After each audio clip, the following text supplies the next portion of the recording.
ಆತ್ಮೀಯ H16 news ಅರ್ಥಾತ್ ಹೇ ಸೀತಾರಾಮಗೆ ಸ್ವಾಗತ. ನಾನು ನಿಮ್ಮವ ಎಮ್ಮ ಮಲ್ಲಪ್ಪ ಜೋತಾರ. ಆತ್ಮೀಯರೇ, ಕೊನೆಗೂ KPSC ತಪ್ಪಿತಸ್ಥರಿಗೆ ಶಿಕ್ಷೆ ಮಾಡಲೇಬೇಕು ಅನ್ನುವಂಥ ನಿರ್ಧಾರಕ್ಕೆ ಬಂದಿದ್ದ ನಿಜವಾಗಿಯೂ ಸಮಾಧಾನ ತರುವಂಥ ವಿಷಯ. ಶಿಕ್ಷೆ ಆಗಲೇಬೇಕಾಗಿದೆ ತಪ್ಪಿತಸ್ಥರಿಗೆ, ಯಾಕಂದ್ರೆ ತಪ್ಪಿಸ್ಕೊಳ್ತಾನೆ ಇರ್ತಾರೆ.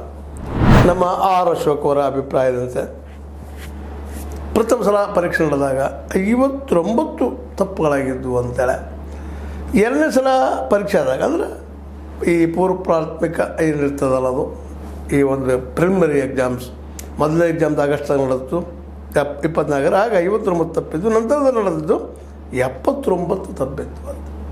79 ತಪ್ಪಿದ್ದು ಇಂಥ ಪರೀಕ್ಷೆ ರದ್ದು ಮಾಡಲೇಬೇಕಾಗಿತ್ತು ಅಂತೇಳಿ ಒತ್ತಾಯ ಮಾಡೋದು. ಅದಕ್ಕೆ ಸಿದ್ದರಾಮಯ್ಯನವರು ಒಪ್ಪಿಕೊಂಡು ಈ 384 ಪ್ರೊಫೆಷನಲ್ ಹುದ್ದೆ ಇರೋದಿಲ್ಲ, ಇದು ನಿಜವಾಗಿಯೂ ಈ ಥರ ಯಾರ್ಯಾರು ತಪ್ಪು ಮಾಡಿದಾರ ಅವ್ರು ನಾವು ಶಿಕ್ಷೆ ಕೊಡ್ತೀವಿ ಅನ್ನುವಂಥ ಮಾತನ್ನು ಮಾತಾಡಿದ್ದಾರೆ ಮತ್ತು ನಿರ್ಧಾರ ತೆಗೆದುಕೊಂಡಿದ್ದಾರೆ.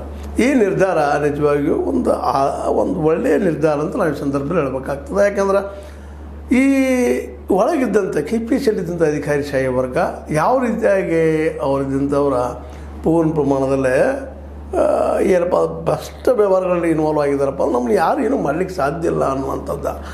ಯಾಕಂದ್ರೆ ರಾಜಕೀಯವಾಗಿ ಅಧ್ಯಕ್ಷರು ಬರ್ತಾರೆ, ಸದಸ್ಯರು ಬರ್ತಾರೆ, ಅವ್ರು ಹಿಡ್ಕೊಂಡ್ಬಿಟ್ರೆ ಸಾಕಪ್ಪ, ನಾವು ಬೇಕಾದ ಮಾಡಿ ನಡೀತದೆ ಅನ್ನೋ ಸ್ಥಿತಿಗಿದ್ದಾರೆ ಅವರು. ಯಾವ ಭಯನೂ ಇಲ್ಲ.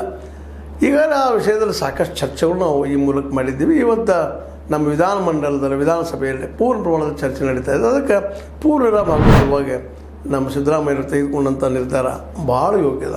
ಮೊದಲ ಒಂದಿಷ್ಟು ಶಿಕ್ಷೆ ಆಯ್ತು ಅಂದರೆ ಭಯ ಹುಟ್ಟುತ್ತದೆ, ಅವ್ರನ್ನ ಬ್ಲ್ಯಾಕ್ ಲಿಸ್ಟಲ್ಲಿ ಹಾಕಿಬಿಡುವಂಥದ್ದು. ಯಾಕಪ್ಪ ಅಂದ್ರೆ ಅದು ಒಂದು ಆಗಲೇಬೇಕಾಗ್ಯದ. ಯಾಕಂದರೆ ಮೇಲಿಲ್ಲಿ ಅನೇಕ ತಪ್ಪುಗಳಿಗೆ ಇಲ್ಲಿ ಅಧಿಕಾರಶಾಹಿ ಜನ ಮುಖ್ಯ ಕಾರಣರು ಅನ್ನೋದು ಇಲ್ಲಿ ನಾವು ಗಮನಿಸಬೇಕಾಗ್ಯದ. ಯಾಕಪ್ಪ ಅಂತಂದ್ರೆ ಈ ತಪ್ಪುಗಳ ಮೇಲೆ ತಪ್ಪು ಆಗ್ತಾ ಇರೋದು ಎಲ್ಲರೂ ಮಾತಾಡ್ತಾ ಇದ್ದಾರೆ. ಇವತ್ತು ಎಲ್ಲ ವಿರೋಧ ಪಕ್ಷ ಮತ್ತು ಆಡಳಿತ ಪಕ್ಷದವರಿಬ್ಬರೂ ಇದನ್ನು ಒಪ್ಕೊಳ್ತಾ ಇದ್ದಾರೆ.